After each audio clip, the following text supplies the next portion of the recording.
وہ تھیلی جو آپ کے جیب میں رکھی ہے اس کو سامنے رکھو. یہ لوگ تو بھول ہی گئے تھے باتوں باتوں میں کہ ایک تھیلی جیب میں بھی ہے، چونکہ مختصر درہم تھے تو انہوں نے سامنے رکھا. امام نے کہا کہ اس درہم کو جو مختصر ہے اس بڑھیا خاتون نے سرزمین خمس سے بھیجا ہے، بالکل حلال ہے، پاکیزہ مال سے جمع رکھا ہے، اس کو ہم قبول کرتے ہیں. تو اس سے کیا سمجھ میں آتا ہے کہ ہم لوگ سوچتے ہیں سب سے پہلے تو خمس واجب ہے، جس طرح کہ روزہ نماز واجب ہے خمس بھی واجب ہے. اب کچھ لوگوں کے ذہنوں میں غلط فہمی ہو گئی ہے کہ خمس میرا بھی ٹاپک نہیں ہے، لیکن چونکہ بحث چھڑ گئی ہے تو 2 منٹ وہ بھی بول کے میں بات کو آگے بڑھاتا ہوں کہ خمس کا مطلب 1/5، ایک پنجم، یعنی 100 روپے میں 20% آپ کو بے عنوان خمس ادا کرنی ہوتی ہے سال میں ایک مرتبہ. جو سال بھر کا خرچ جانے کے بعد جو بچ جاتا ہے اس میں سے 20% بے عنوان خمس ادا کرنی پڑتی ہے ہر مومن کو، ہر مسلمان کو. اب یہاں یہ نہیں کہا گیا ہے کہ مثال فرض کیجئے 1 لاکھ روپے بچت ہو تو آپ دیں یا 1 کروڑ روپے بچت ہو تو دیں، ایسا نہیں ہے. 1000 روپے بھی اگر کسی کے بچ جاتے ہیں تو اس میں بھی 20% بے عنوان خمس دینا واجب ہے. یعنی جس طرح نماز واجب، روزہ واجب، اسی طرح خمس کا ادا کرنا بھی واجب ہے. تو دیکھا امام، اب ہم لوگ کیا سوچتے ہیں کہ جیسے بھی کر کے ہم نے مال کو جمع کر لیا، اکٹھا کر لیا، یہ سوچتے ہیں کہ اس میں سے ہم خمس نکال دیں گے تو پاک ہو جائے گا. نہیں، معصومین اس مال کو قبول نہیں کریں گے. جیسے کہ میں نے ابھی مثال آپ کو بتا دی کہ امام زمانہ کے سامنے درہم رکھے گئے تھے، اس کے باوجود بھی امام نے قبول کرنے سے انکار کیا. کیوں؟ اس لیے کہ ایک ایک درہم 2 تھیلیوں میں حرام کے ملے ہوئے تھے. تو حرام کے ملے ہوئے اماؤنٹ کو معصومین قبول نہیں فرماتے ہیں. تو ہمیں کوشش کرنی چاہیے کہ ہمیشہ حلال و پاکیزہ زندگی گزاریں. خوب، یہ تو امام زمانہ کے سلسلے میں کچھ باتیں تھیں جو آپ کی خدمت میں پیش کرنی تھی. اسی طرح کچھ وقت اور بچا ہوا کہ مولا متقیان کی زندگی کے وہ کچھ فیصلے جو علمی تھے، ہم لوگوں کو بھی شاید وہ مفید ہوں، ان کے بارے میں بھی کچھ آپ کے خدمت پہ پیش کیا جائے.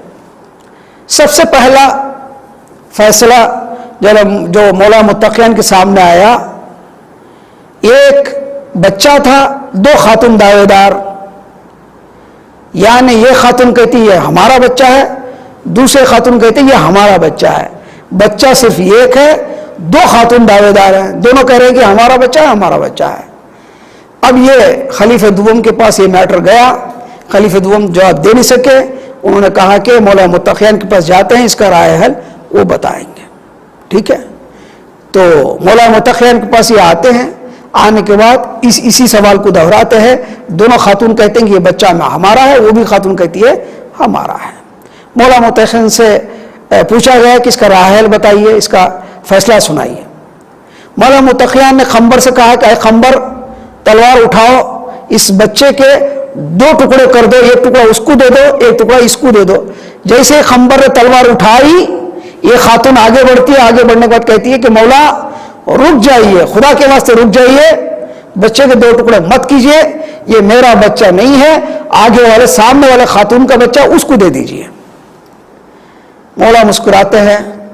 مسکرانے کے بعد کہتے ہیں قمبر، یہ جو خاتون کہہ رہی ہے کہ اس کا بچہ ہے، ایسا نہیں ہے، بلکہ اسی کا بچہ ہے، اس بچے کو اسی کے حوالے کر دو. قمبر نے پوچھا کہ یہ ماجرا کیا ہے، جبکہ اس نے خود ہی کہہ رہی ہے کہ ان کا بچہ میرا بچہ نہیں ہے. مولا متقیان نے کہا کہ کوئی ماں نہیں چاہتی کہ اپنا بچہ اپنے ہی آنکھوں کے سامنے ہلاک ہو جائے، قتل ہو جائے، موت کے آغوش میں چلا جائے. سگی ماں کو یہ برداشت ہے کہ کسی دوسرے کے پاس چلے جائے، پلتے رہے، پر برداشت نہیں ہے کہ قتل ہو جائے، اس دنیا سے ختم ہو جائے. دوسری خاتون جس کے بچہ تھا ہی نہیں، اس لیے وہ خاموش بیٹھی رہی. یہ چونکہ خاص ان کی سگی ماں تھی، ان کے پیٹ میں جلن ہوا، درد ہوا، گھبراہٹ ہوئی کہ ایسا نہ ہو کہ بچہ مارا جائے. لہٰذا انہوں نے فوراً قمبر کی تلوار کو روکا اور کہا کہ یہ بچہ ان کا ہے. یعنی در حقیقت مولا متقیان نے جس کا بچہ تھا انہی کے حوالے کیا. یہ ایک تاریخی نکتہ ہے، شاید مولا متقیان جو ہے 25 سال تک خلافت سے محروم رہے. شاید یہی وجہ تھی کہ دین مبین اسلام مولا متقیان کا بچہ ہے, مولا متقیان نے پالا ہے, ان کی پرورش سے یہ اسلام آگے بڑھا ہے. انہوں نے صبر اس لیے کیا کہ کم سے کم یہ بچہ کسی اور کے ہاتھ میں رہے پر سالم رہے, پلتا رہے, کچھ دن ہم برداشت کریں گے. اسی طرح ایک اور فیصلہ جس کو مولا متقیان نے بخیر خوبی انجام دیا وہ یہ کہ 2 بچے ایک ہی وقت 2 خاتون جنم دیتی ہیں, پیدا کرتی ہیں. ایک ہوتا ہے بیٹا, ایک ہوتا ہے بیٹی. لیکن ایک بیٹے کے لیے دونوں خاتون لڑتے ہیں. دونوں کا دعویٰ ہے کہ بیٹا میرا ہے, بیٹی میری نہیں ہے. دوسری خاتون بالکل وہ بھی اسی طرح کہتی ہے کہ بیٹا میرا ہے, بیٹی میری نہیں ہے, اس کی ہے. یعنی 2 خاتون ایک بیٹے کے لیے لڑ جھگڑ رہے ہیں اور بیٹی کا انکار کر رہے ہیں. پھر یہ میٹر خلیفہ دوم کے پاس گیا. خلیفہ دوم نے کہا کہ بھئی یہ ہم تو حل کر نہیں پائیں گے, مولا متقیان کے پاس جائیں.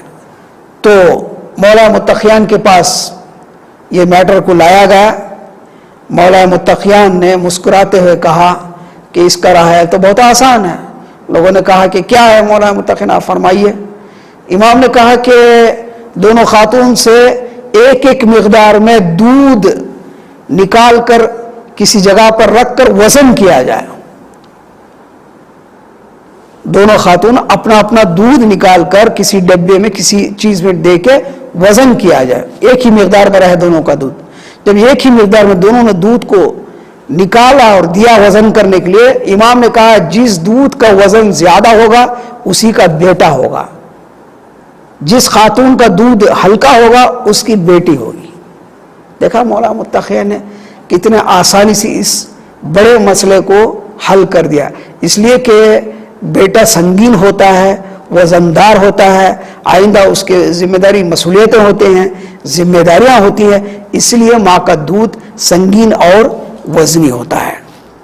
اسی طرح ایک گروہ یہودیوں کا آتا ہے خلیفہ دوم کے پاس اور کہتا ہے کہ ہم کچھ علمی سوالات آپ کے پاس لائے ہیں, آپ اس کا اگر جواب دیتے ہیں تو ہم جو ہے دین مبین اسلام قبول کرنے کے لیے تیار ہیں. یہ کہتے ہیں کہ بتائیے کہ کیا آپ کے سوالات ہیں. انہوں نے کہا کہ وہ 7 آسمانوں کے تالے, لاکس, قفل کیا ہیں اور ان کی چابیاں کیا ہیں. یہ پہلا سوال. دوسرا سوال, وہ کون سی چیز ہے جو اپنی قوم کو ڈراتی ہے, نہ انسانوں میں سے ہے, نہ جنات میں سے ہے, نہ فرشتوں میں سے ہے. تیسرا سوال, 1 سے مطلب کیا, 2 سے مطلب کیا, 3 سے مطلب کیا, 4 سے مطلب کیا, 5 سے کیا, 6 سے کیا, 7 اور 8, 9, 10, 11, 12 سے کیا مطلب, اس کا فلسفہ کیا ہے. اب خلیفہ پریشان ہو جاتے ہیں. پہلے 2 سوال ہی کٹھن ہیں, اب تیسرا سوال تو اور زیادہ کٹھن. اب اس کا جواب تو ان کے پاس نہ رہا. فوراً انہوں نے معذرت چاہی, کہا کہ اس کے جوابات علی مرتضیٰ کے پاس مل جائیں گے. فوراً مولا متقیان کے پاس یہ لوگ آئے. بعد ان لوگوں نے یہی سوالات کو دہرایا. مولا متقیان نے کہا کہ اگر ان سوالات کا میں آپ کو جواب دے دوں تو کیا آپ مسلمان ہو جائیں گے. ان لوگوں نے کہا بالکل ہاں مولا, اگر آپ ہمیں جوابات دے دیں گے تو ہم مسلمان ہو جائیں گے. تو دیکھیے اسلام کو آگے بڑھاتے ہوئے مولا متقیان دوسرے خلفاء کے دور میں بھی یہ سعی و کوشش کرتے رہے کہ دائرہ اسلام میں لوگ آتے رہیں علمی خدمات کے ذریعے سے. ٹھیک ہے, تو پہلا سوال کیا تھا کہ 7 آسمانوں کے تالے اور قفل لاکس کیا ہیں. مولا متقیان مسکراتے ہوئے کہا کہ وہ پروردگار کے ساتھ کسی کو شریک قرار دینا. اللہ تعالیٰ یکتا ہے, اللہ تعالیٰ کے ساتھ کسی کو شریک قرار دینا ایسے ہی ہے جیسے 7 آسمانوں کے لاکس یعنی قفل, یعنی جیسے آپ کو انسان اللہ تعالیٰ کا کوئی کسی کو شریک قرار دیتا ہے وہ مشرک ہو جاتا ہے اور 7 آسمانوں کے دروازے بند ہو جاتے ہیں۔ پھر ان لوگوں نے کہا کہ اس کی چابیاں کیا ہیں؟ مولانا متقین مسکرا کر کہتے ہیں کہ اس کی چابیاں کلمہ لا الہ الا اللہ، اس قفلوں کی کھلنے کی، لاکس اوپن کرنے کی چابی کیا ہے؟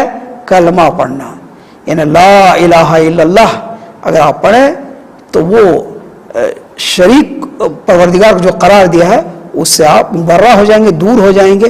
یہ 7 آسمانوں کے چابیاں ہیں۔ پھر کہا کہ ایک سے مطلب کیا؟ 2 3 4 5 6 12 سے کیا مطلب ہے؟ امام نے ایک ایک کر کے جواب دیا۔ چنانچہ امام نے کہا کہ پہلا ایک سے مطلب پروردگار ایک ہے، وحدہ لا شریک ہے۔ ایک سے مطلب پروردگار ایک ہے، یکتا ہے، وحدہ لا شریک ہے۔ اور 2 سے مطلب مولانا نے کہا کہ آدم و حوا، دوسری روایتوں میں ملتا ہے 2 سے مطلب چاند و سورج کو بھی کہا گیا ہے، لیکن صحیح روایت جو اکثر روایت جو ملتا ہے روایتوں ملتا ہے 2 سے مطلب آدم و حوا۔ پھر انہوں نے پوچھا 3 سے مطلب کیا ہے؟ امام نے مسکراتے کہا کہ جبرائیل، اسرافیل اور میکائیل، یہ 3 فرشتوں کے نام ہیں۔ اس کے بعد کہا کہ 4 سے مطلب کیا ہے؟ امام نے کہا تورات، زبور، انجیل، قرآن مجید۔ پھر ان لوگوں نے کہا 5 سے مطلب کیا؟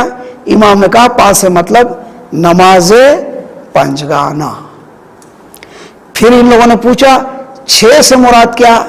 امام نے مسکراتے ہوئے کہا کہ 6 سے مطلب زمین و آسمان کو جو کچھ ان کے بیچ میں ہے ان سارے چیزوں کو پروردگار عالم نے 6 دن کے اندر خلق فرمایا ہے۔